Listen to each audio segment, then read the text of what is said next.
Welcome to the Lawyers Podcast, a series of conversations about law practice.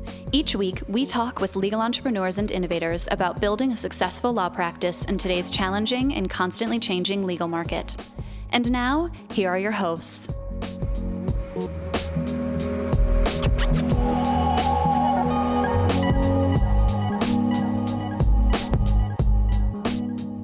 Hi, I'm Sam Glover. And I'm Stephanie Everett, and this is episode 261 of the Lawyers Podcast, part of the Legal Talk Network.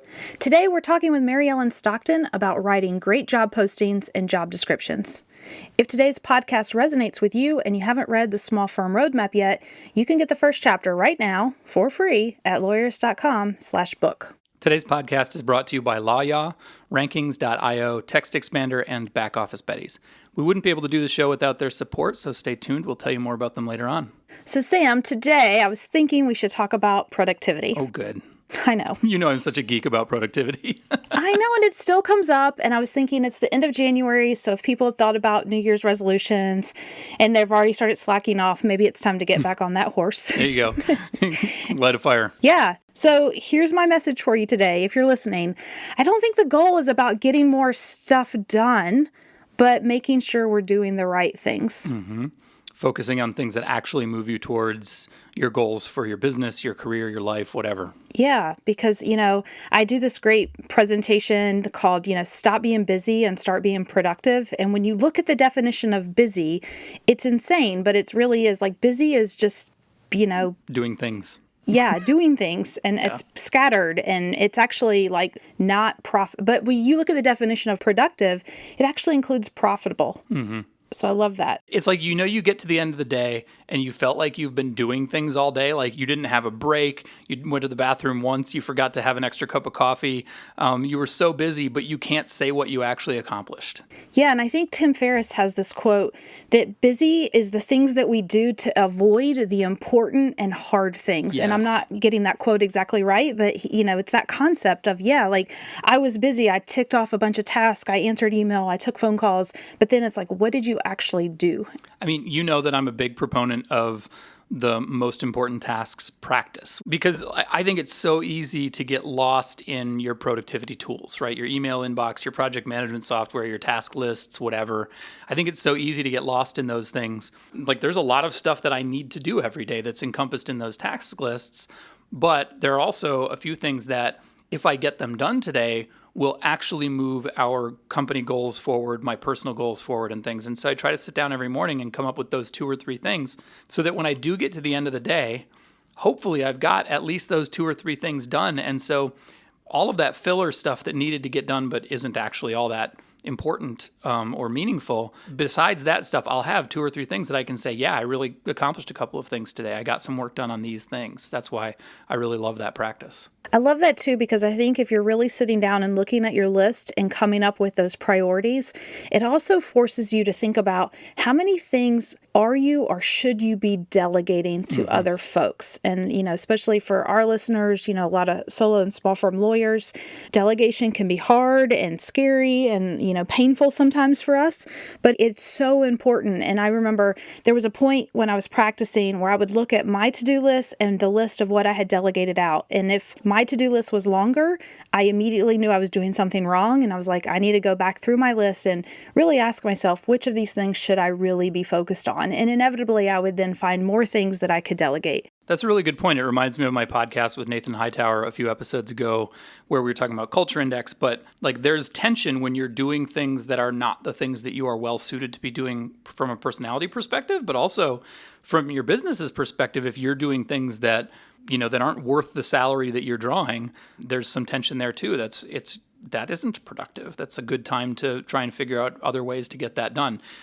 You can delegate to systems and automations and technology as well as people, by the way. So Yeah, absolutely. And, if you do want to delegate to people, I love that today you're talking with my friend Maryellen again, this time about hiring. Oh, nice segue. Yeah, right?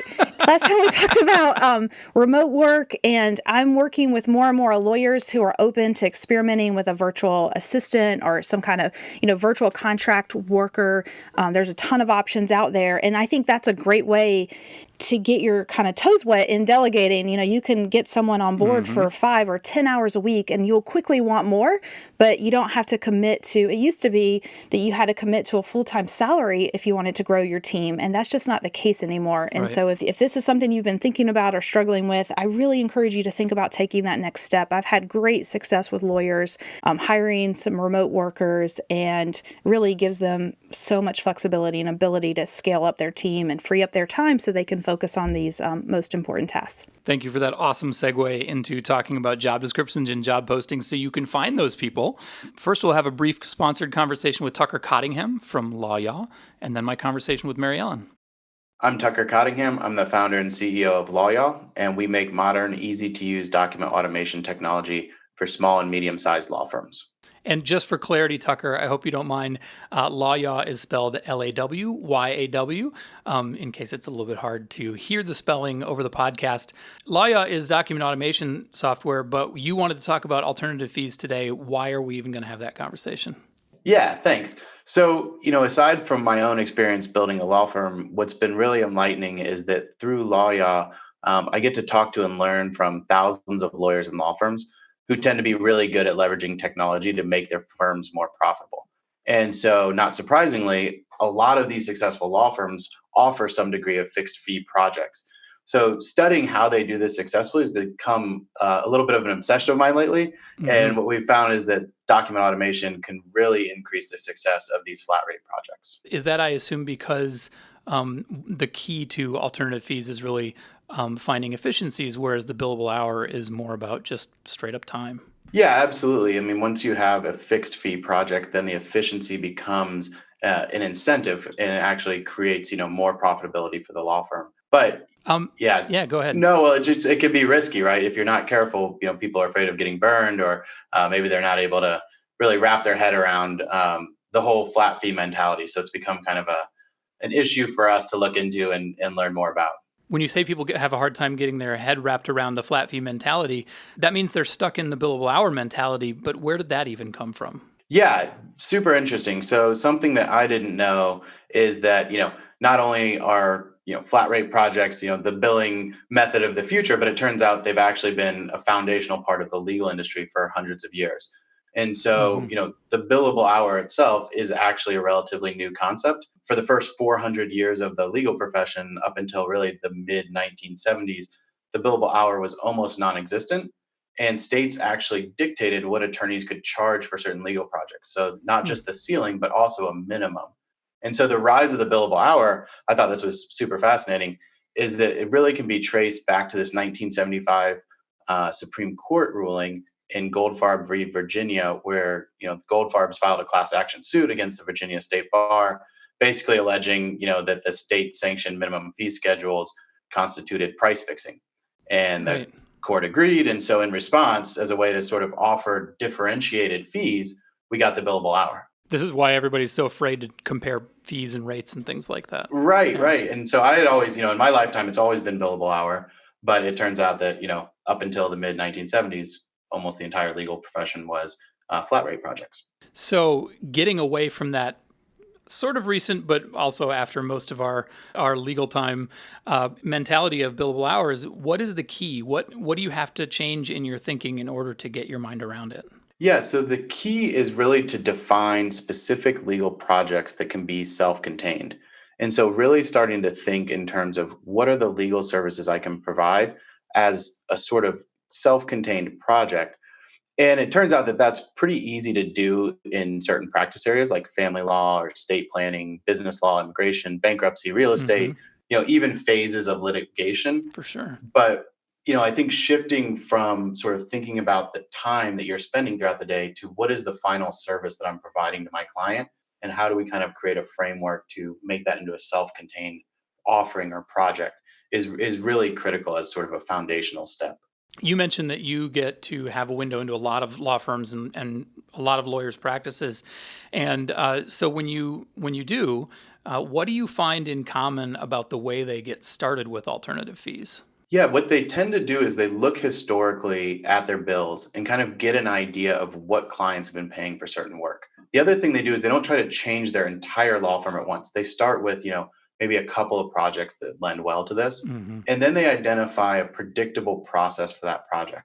So thinking really from intake all the way to generating the documents, explaining the information to your client, and kind of having an end-to-end process laid out. And then once they get that framework in place, they start improving upon that process by using efficiency tools, like document automation or e-sign, like intake forms, and trying to be able to increase efficiency without sacrificing quality.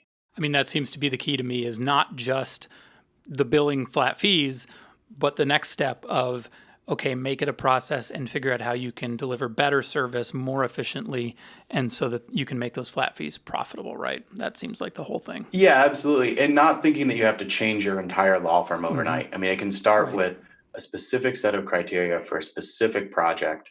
And then from there, incrementally over time, you can add more projects, improve upon your processes. But if most law firms look at their billing history, it'll become pretty clear the types of predictable projects that they can offer. And clients want predictable fees, clients want transparency, attorneys get incentivized by efficiency. So it's really a win win for both sides. For sure. To learn more about what LawYaw learned when it interviewed hundreds of law firms who have implemented flat fee projects in their firms, check out get.lawyaw.com/ebook for a white paper on best practices on implementing alternative fee arrangements. And of course, you can learn more about LawYaw as well. Tucker, thanks so much. Thank you, Sam.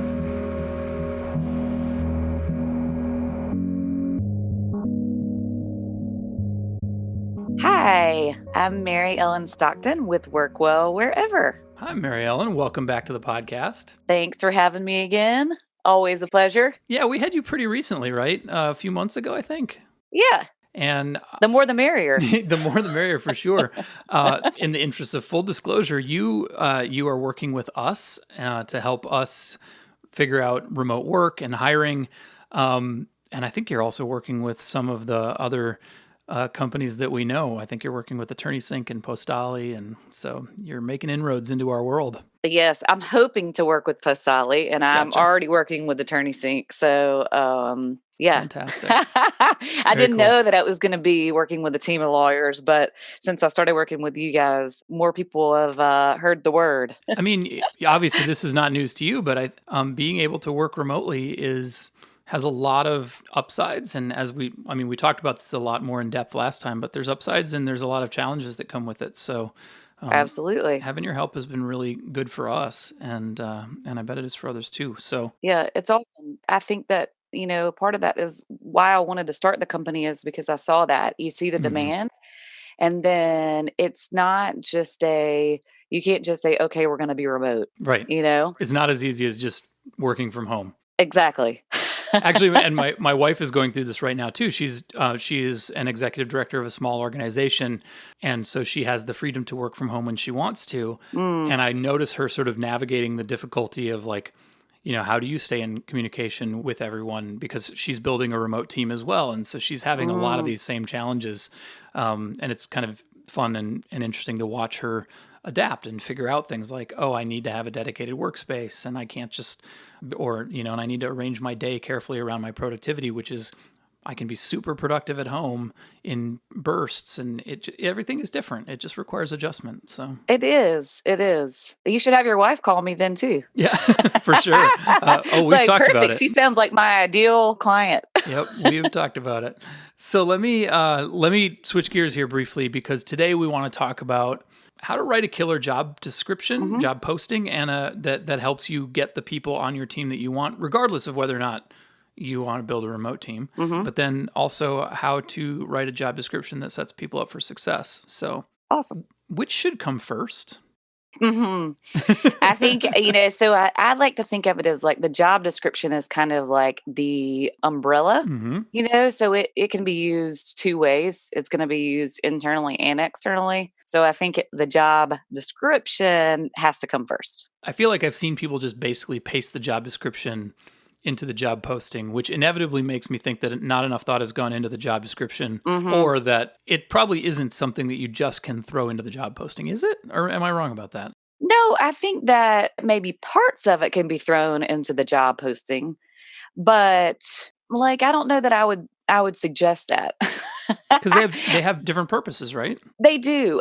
So I like to think of it like, so job description is going to be like, okay, Sam is hiring this position. So he sits down with the hiring manager or leadership or the hiring team, and you talk about like, what does that look like? What do we really Hmm. want from this position? And you kind of list out what the duties are, I guess, so to speak. Right. And that there are components of that that go in a job posting, but in a job posting, you have to shed a little more light about the company, in my opinion. Because just as recruiters only look at resumes for like 6 seconds, Hmm. that's the same for your candidates. You got 6 seconds to attract them. Yeah. So your job description might be a little like It wordier might be a and little dry and a little dry. Yes. so let's start with the job description, or I'm sorry, with the job posting, because Yes. even though the job description might need to come first, I imagine listeners who are listening to this because it's relevant to their world are probably thinking about posting a job first and Mm-hmm. want to get going on that. And Mm-hmm. it seems to me, maybe I'm wrong about this. I know you said that you should start with the job description, but does it work okay to start with a job posting and then use that to help you draft your job description too? Yeah. I mean, that's basically what we're doing at Lawyers. Right, So. right. And yeah, I mean, I think so because it depends on, but you might build out your job posting. Let's say that you build out your job posting first Mhm. because it's not like wrong, right? Either way, Right. it's like whatever works, but you build out your job posting first. Then you use pieces of that like for your job description. And maybe it's like, okay, the job description has more, like I said, stuff that's going to go internally. Mhm. But so it can be, I guess it can go either way. Hmm. I think for me, I think the job description is kind of all inclusive, and I think Right. that that's why I think of it as like posting kind of falls under the job description, For sure. right? Well, let's start with job posting. So you said that one of the goals of it is to catch the eye of the job candidate or the recruiter Hmm. who's flipping through what probably starts feeling like a bunch of generic job postings. Is another goal of it, are you trying to attract the most candidates, or are you trying to get people to ignore it who are not a good fit so that you get a small pool of well-targeted candidates? And is there risk in that, I guess? I would always go for a more targeted pool. Hmm. Let other people do their own filtering? Yes, because there are tons of job postings a day. And like I said, it's like 6 seconds, right, to capture them. Hmm. So I think that always, when we talk about what makes a great job posting is people now, especially more than ever in these remote, roles, are looking for companies that they understand a little bit how they work, that they understand their mission, maybe they follow them and they were so excited to see a job posting, but there's something that drew them to that company before the job posting, or it's because in the job posting they've shared about their company. With a lot of small firms, you're probably not going to have heard of the company before you see the job posting. And so injecting some flavor into that, some character that share that's got to be a key here, unless It's a you just want to key. be a generic thing. Right. Like, maybe add a picture or your team at your company meeting, videos are good. Sharing your values, Hmm. sharing your mission, those kind of things, I think, in a job posting are important. I know a lot of people put it on their website, but maybe they didn't see it on your website. They saw it on LinkedIn or another post. So you Right. want to give them a clear picture of what your company is about as well. So what should be in a job posting? What are the components of a good one that help grab people and get them interested? Yeah, funny you should ask because I was telling you that Lawyers actually does a good job Oh, of writing their job well, descriptions. and we just went through a hiring process, and you and Stephanie and Aaron and I kind of debriefed yesterday. So I imagine this has been on your mind as well. It has been on my mind because we talked about it before we actually posted this job, and then now we've hired the person and they'll be onboarding shortly. And now going back and saying, okay, what did we get right? What did we get wrong? Hmm. Should we include? And so I think when I reviewed it to start with, it was like a great overview. One of the things that I say is the overview about the company, which you guys do, and the team and values, like who you're going to be working with and what the company values. What do you stand for? And then a great job listing out like the responsibilities of the person. And also, they say to aim for 300 to 750 words. The sweet spot's like 600 to 700. Which is long, but you can sit down and read it. Like it's Right. it's 2 or 3 pages. Right. And again, it's capturing the audience maybe in your title, or maybe there's a picture up there, or there's like a value that stands out. Another great thing in job postings is to use you Mm. as like, to say you are a rock To talk star. directly to that person. Yeah. Exactly. Like you and we, so they can kind of picture themselves jumping right into the role. I think that helps to like screen, for candidates. I also think that it's a great place to add like what you offer as a company, like your benefits. Mhm. I think like we Mhm. discussed yesterday to say like we offer, these competitive benefits. There's always that talk of Should salary. you include salary? Yeah, I was going to ask that because we've been talking about it, and I don't think we've decided what we think about it yet. So. I know. And, I think that is like a choice up to the company. I think people would say different things and I don't know. I think that if you include enough about like what you offer, if salary is included, then I always suggest a range, Mhm. if are going to offer that. But also, there are ways that, I'm not sure that you have to include it. Right. I think times where you might consider it is if you weren't getting enough candidates to apply or something. Right. If there were issues with the quality of people that applied or the number of people that applied, then maybe you look at like, why is that? And go back and research that. But I think But it's interesting because like people read the job posting through their own lens without a salary. yes. So like our experience of this last round of hiring was we got people who were sort of entry level candidates that fit the job description Mhm. and people who were totally capable of being a management leadership level person and running this section of the company Right. with commensurate salary expectations. And that was an interesting experience. And that's kind of been, we're trying to decide if we like that or not. I know. Sometimes people do like withhold that, and I think it's just a case by case basis. Mhm. But like I think that another thing that we talked about when we were debriefing from this is like, adding the years of experience. Right. That's also a preference, or saying like we're looking for entry level or mid or management level. I think it's important if they're going to be supervising someone that you include it.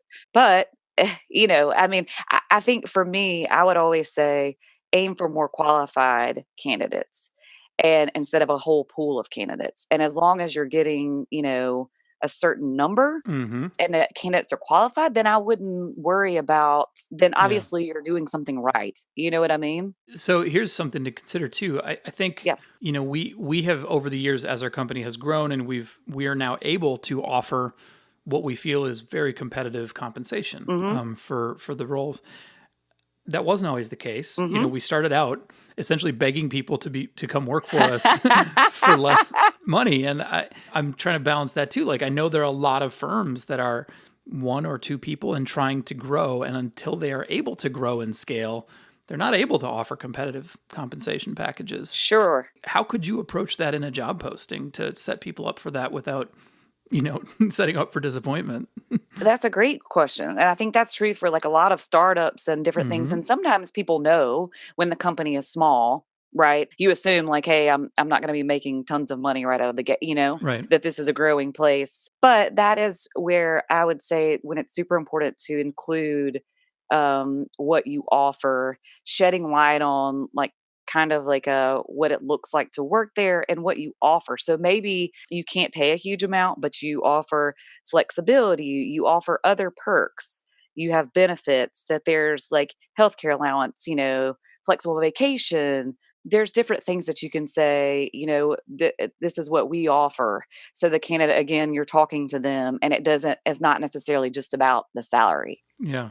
I mean, our experience has been that offering remote work brings in people who are willing to make cuts and compromise on compensation in order to get that flexibility, which isn't something you ought to take advantage of. But like, if you can support remote work Mhm. and you can't afford to pay high salaries or you're asking people to make a sacrifice in there, like that is an area where you can make that sacrifice. But if you're trying to pay, 75% of the market rate and demand that people come in and work 8 to 5 every day, good luck. Right. And I just think now that it's like that is the way things are going, right? Like that's Mhm. why I started doing what I'm doing because You're betting on it. yeah, well, not only is it, just full-time too, but it's the gig economy is I think I just read that it was like 35% of Mm, people in the US are part of the gig economy in 2019, and yeah, that's expected to grow.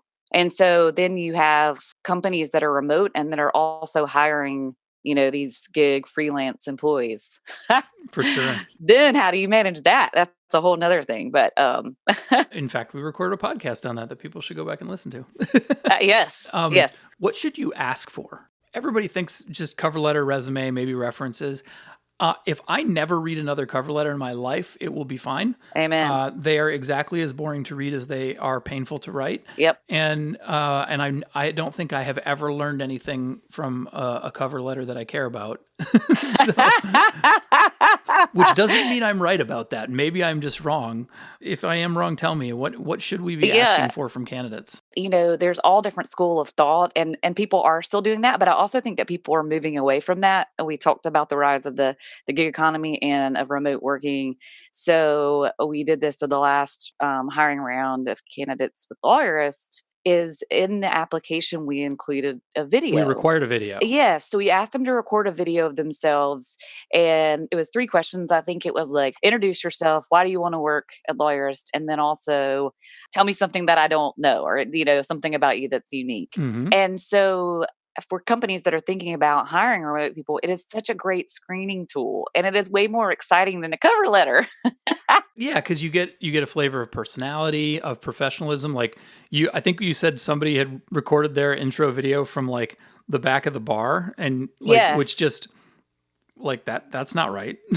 No, I mean, it was a no, but I also watched it until the end Yeah. because I couldn't help myself. But Well, there's a way that they could have done that made it work, but just half-assedly recording a video from a busy bar is not the way to do it. So no, when we talk about lighting and stuff, like it was dark, and I've worked in restaurants before at closing time. Not necessarily, but it's like I know what that looks like. it wasn't the right time and place. Right. So there is a level of like the fact that you can, there wasn't in this particular case is like, and in most, like there's these video tools that companies use now too, Hmm. where people can record and re-record their video. So one of the other things that I'm looking for is like, it doesn't have to be perfect. Like you're not expecting perfection, but it does need to be professional and like, or you need to be professional. The video doesn't Sure. have to be professional, but you need to have come to it with a serious attitude. Right, Yeah. right. Even if that includes a sense of humor. Because if it's not, like at least you have to try it maybe a few times to get it Yeah. right, and then it's like, okay. Yeah, did you put in any effort? Right. Right. Because that Totally. really shows, I think I said, this when we were talking, that really shows how they're going to work, what kind of effort they're going to put into when they work for you. So, Are there other sort of alternative application materials that you've seen or considered? yeah, so there are instead of cover letters, like I've seen a lot more like asking for, their LinkedIn profile, which I always go check. Yeah, I mean, obviously. To make sure that it's professional again, because that's people will, interact that way with them. And then having certain questions that you ask, especially if the job is like really specific task, that you need. I can't think of something off the top of my head, but maybe asking, have they had experience or that kind of thing with it? Like giving a series of like a few questions instead of a cover letter? Yes, like that are part of the application. I can see that feeling like being a pain in the ass, but I can also see that like I would much rather get a few question or writing prompts where I'm asked to respond with a short paragraph on each. That would be so much better than trying to draft another cover letter. Yes, exactly. Well, because like, or it might, just certain tools or like technology or different things, or maybe they just want to know something about, Hmm. I don't know, but like, I think that that's more fun than the cover letter. And then also what Lawyerist does, and I think it's a lot of other companies do it too. Once you have your top 3 candidates, let's say, Hmm. that in the process that there's also part of the process is they're doing a project related to the position. Love it. Oh, right. A homework Yes, follow-up. I Yep. love it. It just gives you a better idea, like, okay, if we're asking them to promote, our podcast or find speaking engagements, like, let's see how well they can do it. Yeah.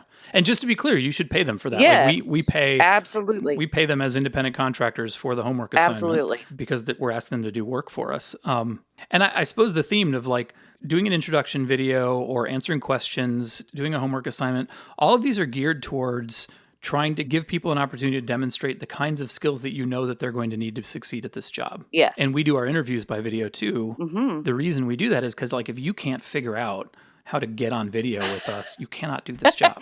Exactly. It's so funny, telling, my mom when we were talking about, I started working remotely 6 years ago, I guess. And she's like, oh, surely like they tell you, how to like download Zoom or do whatever. It's like, no, that's part of the process, Yeah, we're not going to give you No, because instructions that for is basic another stuff great like that. way that it's just like, you want the person that has tried that, has done the practice round. Like I always tell people when I'm coaching them, like, do the practice round, like make sure that they can hear you, your internet's working, that your video looks good, your background is at least clear, so they're paying attention to you. And for law practice, I can see like research memos, drafting discovery responses, copy editing or marking up a contract draft, interviewing a client or drafting medical records requests or something. Like there's so many tasks that you could give to a paralegal or a junior associate or a secretary candidate that it wouldn't be expensive and would give you a really great indication of does this person, are they in the right frame of mind to do this work? I love it. Like I love that part of it. I think that it's great too because how they communicate through the video call, right? Like how they communicate orally. But we know there's so much communication that goes through email and all that stuff. And so you want to make sure that they can write, especially if there's not a cover letter. So they have the resume and maybe you've asked them some questions, but now it's a good opportunity to see like, how's their, written communication. I could even see some fun role-playing exercises where you like hire opposing counsel to call them for you and like start an argument. Oh no. Just don't have them call me, okay? That'd be funny. We need to take a break, Okay. Maryellen, to hear from our sponsors. And we come back, let's flip and talk about job descriptions. We'll be back. Support for today's episode comes from Back Office Betties, the only virtual receptionist company exclusively dedicated to small law firms that offers unlimited calls. Betty's boutique service boasts customized call handling and virtual assistant services provided by highly trained, relentlessly friendly team members ready to help grow your firm even when you're out of the office. Visit backofficebetties.com/lawyerist to get a free 1-week trial and use the promo code podcast to receive $150 off your first month of service. Support for today's episode comes from Rankings.io, a search engine optimization agency working exclusively for personal injury law firms. Simply put, Rankings.io helps personal injury law firms dominate first-page rankings. You'll never have to chase them for an update or hunt them down for an answer. Your clients expect you to be accessible, and Rankings will meet that standard for communication and transparency. You'll have a full team of SEO specialists fighting to put you at the top of Google search results. Personal injury lawyer SEO is all they do, so all their processes, playbooks, and people are completely focused on generating qualified cases for your firm. Best of all, you'll be one of an elite few. Delivering exceptional service and results requires focus, so Rankings.io carefully vets clients before accepting them. It's an ideal fit for growth-oriented personal injury law firms. To see if you're a fit, visit rankings.io/lawyerist to get started. Lawyerist podcast listeners can get 20% off an SEO discovery audit using coupon code lawyerist. Boost your productivity and save time typing with TextExpander. You can make your own snippets or share and manage snippets for your firm with TextExpander for Teams. You'll reduce errors and increase productivity. TextExpander can save you so much time, it's like getting an extra employee. TextExpander is available for Mac, Windows, iPhone, iPad, and Chrome. Show listeners get 20% off their first year.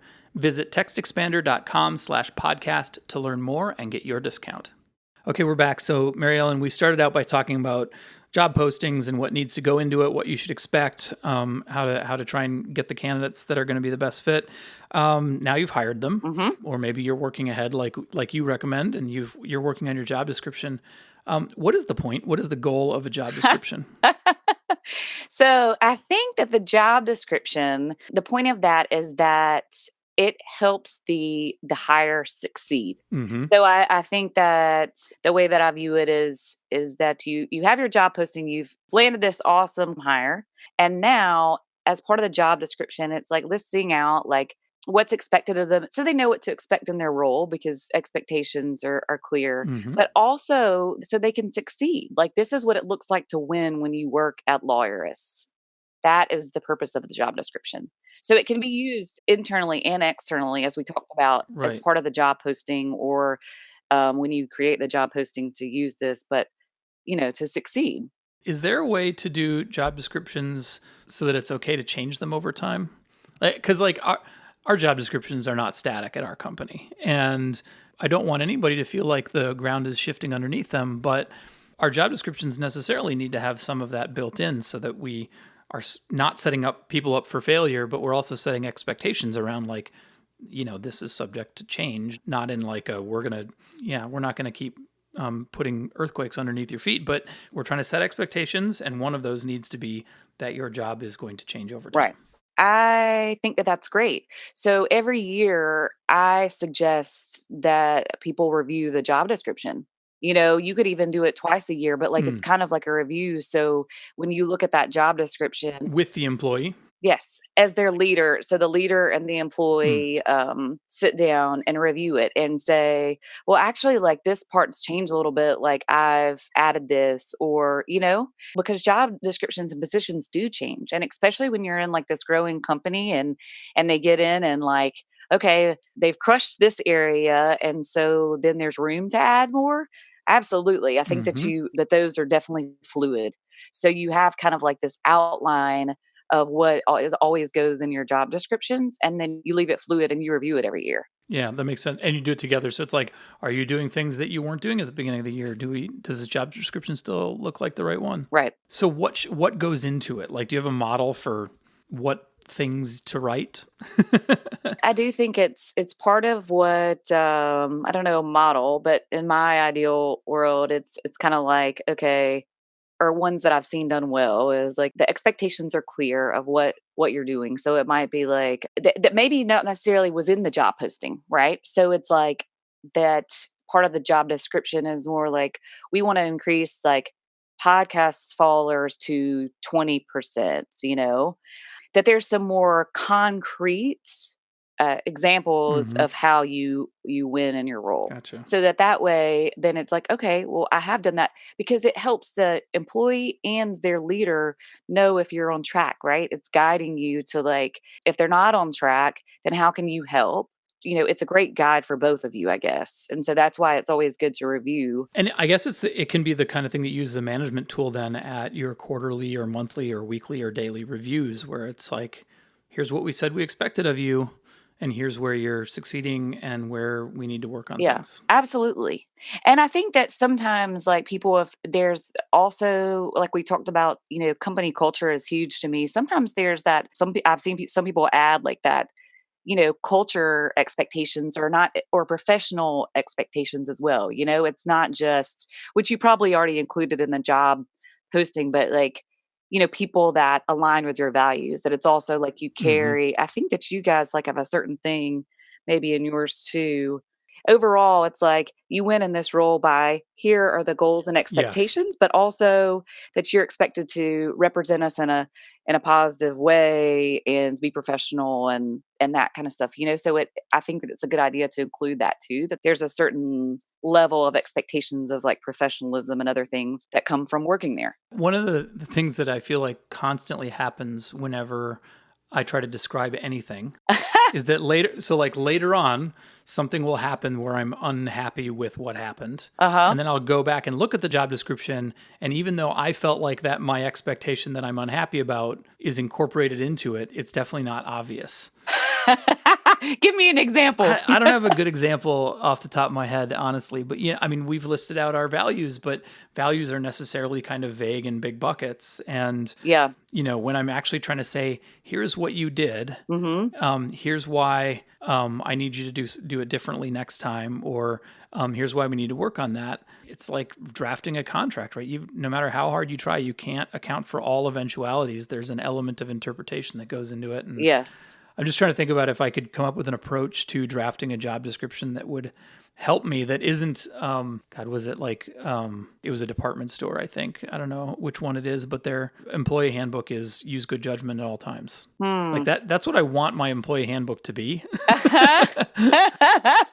Yeah. But there's a lot of gray area there. Yeah. No, I hear you. I hear you. And so it's like, have you been using like, well, I guess you said you did go back and look at the job description and it's like, oh, like I felt like I explained it, but maybe I didn't. Mm-hmm. So I don't know. I don't know about that particular thing. Maybe that's just something you also write into there. Like this job description isn't going to cover all things. Use good judgment at all times. Yeah. Well, one of the things that I've also seen is like, so you have your job description, right? That lays out the duties and goals, like we talked about. So it might be we want to increase this by 10%, and you list the things under them, like how you get to that number, right? Mm-hmm. But then I've also seen where it's another document that goes along with that document that is just like what do you look for in a team member and what makes you a success, like working remotely or whatever, that kind of reemphasizes the culture and the values and the mission, kind of brings in that company culture aspect of the job as well, because it is important. Do you have favorite places to go for templates or starting points for job postings, job descriptions? Mm-hmm. Like how do you go about starting the document? So for me personally, and I go to remote companies that I admire that have been doing this for a long time. So that's always my go-to, like Buffer and YNAB and We Work Remotely does a great job. They lay some of these things out. I think they actually give a template, and they're more, you can post jobs there, but they talk about this kind of stuff a lot. Another thing that I know that you would love because you're the tech guy, is there's a company called Textio. They have a product that's called Textio Hire. Part of it is like they review your job posting. So they tell you like how good it is, and they tell you like what's trending and all these different things, like Gotcha. what verbs to use, add bullet points, use shorter sentences, what's the ideal. So that is another great like resource that just kind of like, or maybe you were using language that lended itself for certain like male or females to apply, that was like, Yeah. it was biased in your wording. So it helps that too. I love that. Texting. I love the idea of, I like that tool. I'm definitely going to link that in the show notes, but I also like the idea of, going to companies that you admire or aspire to be like. The only caveat I see to that is, especially in law practice, I think we have a tendency to just ask other people what they are doing without reflecting necessarily on whether or not it seems successful or whether it seems like a good idea to us. And so I guess I would just say that when you're looking at other firms to copy their or take inspiration from their job postings or job descriptions, look to ones that you feel like or have some indication are doing a great job at this, are getting great employees, have very low turnover. You're like, wow, how are you doing all this amazing stuff? Can I see your job posting? Yeah. It's probably not the only reason that they're having that success, but it seems like a better reason to go there than it is. And be suspicious of people who say they're successful.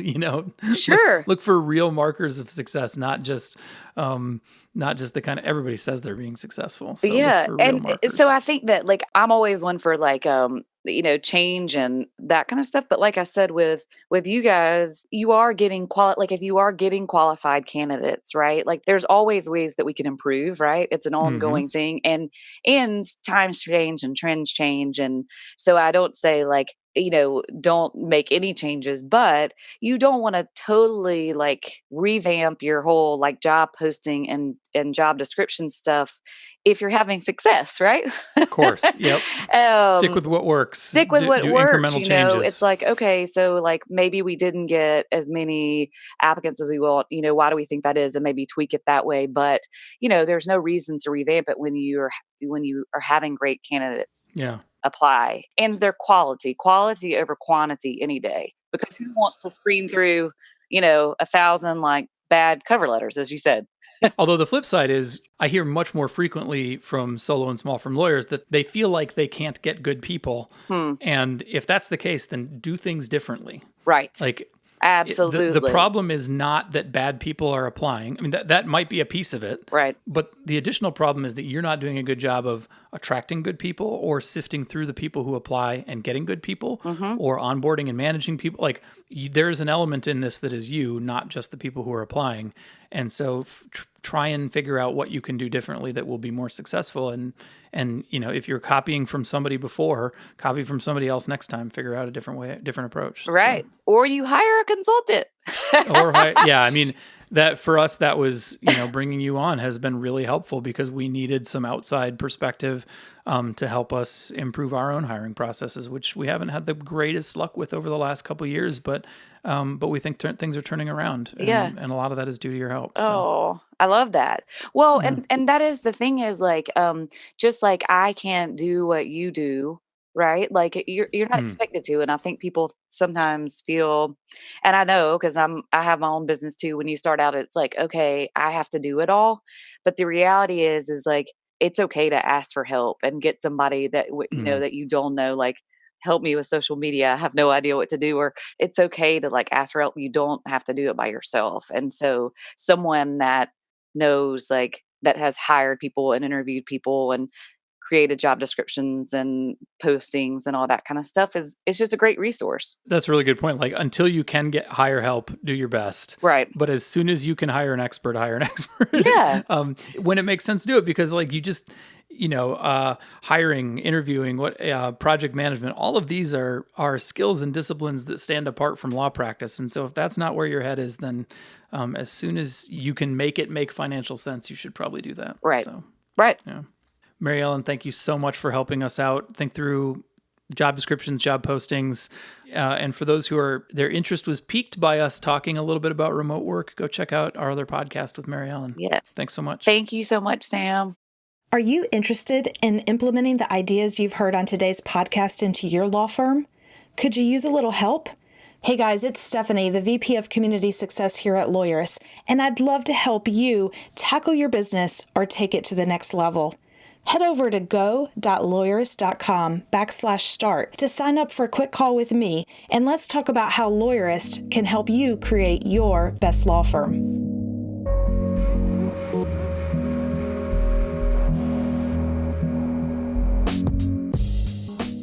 Make sure to catch next week's episode of the Lawyerist podcast by subscribing to the show in your favorite podcast app. And please leave a rating to help other people find our show. You can find the notes for today's episode on lawyerist.com/podcast. The Lawyerist podcast is edited by Paul Fisher. The views expressed by the participants are their own and are not endorsed by Legal Talk Network. Nothing said in this podcast is legal advice for you.